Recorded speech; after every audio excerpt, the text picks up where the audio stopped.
Galaxy S8 and the Samsung Galaxy S8 Plus. What we have right here is the Samsung Galaxy S8, which has a 5.8-inch display, which is taller than what you'll see on most devices because of its 18.5:9 screen ratio. What is most impressive, however, is that Samsung managed to fit such a big display into a very compact device. The resulting phone is smaller than the iPhone 7 Plus, which is kind of a big deal considering the iPhone 7 Plus carries a 5.5-inch display compared to the S8's 5.8-inch display, which is not only taller and bigger, but also sharper than what Apple offers. And that is the genius of the Samsung Galaxy S8, because not only did the company come up with a 5.8-inch phone, it also came out with a phone that is smaller than the iPhone 7 Plus and also the Galaxy Note 7 while having a bigger screen. And as you're probably aware of, the more screen, the more space you can type on for your emails, the more space when you're watching movies, when you're playing video games, and given moment. Moving on to the design of the phone, the Galaxy S8 is actually a narrower and shorter version of the Note 7. It has the same dual glass design with both sides of the glass curving towards the edges. And because the back is made of glass, it also picks up fingerprints rather easily, just like the front of the phone. The AMOLED variety, so you get punchy colors, very deep blacks, and excellent contrast and saturation levels watching a YouTube music video. The physical keys on the front have been removed, replaced with on-screen buttons which cut down the bezels on the top and bottom of the device. Up front, you have an 8-megapixel camera and an iris scanner which Samsung debuted on the Galaxy Note 7. The iris scanner works great, it's fast, accurate, and reliable, and we actually found ourselves using it more than the fingerprint reader on the back.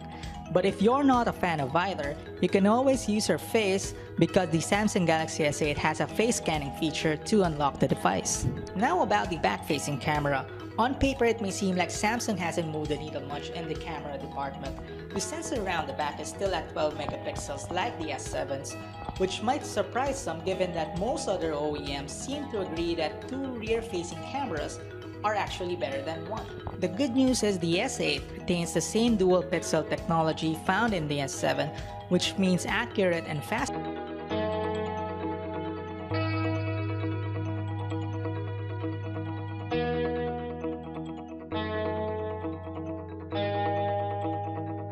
Depending on where you get the phone from, this phone sports Qualcomm's new Snapdragon 835 processor or Samsung's own 8895 chipset.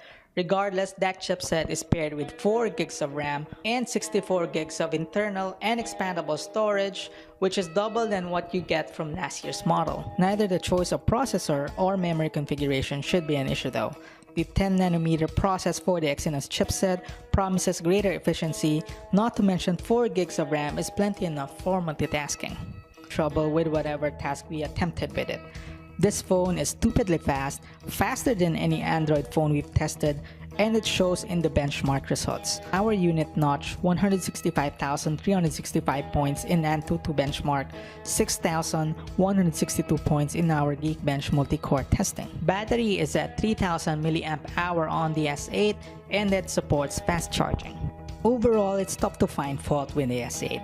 Where other manufacturers are messing around with the formula by introducing cosmetic changes that will have little to no effect on user experience, Samsung's newfound design sensibilities actually make a huge difference.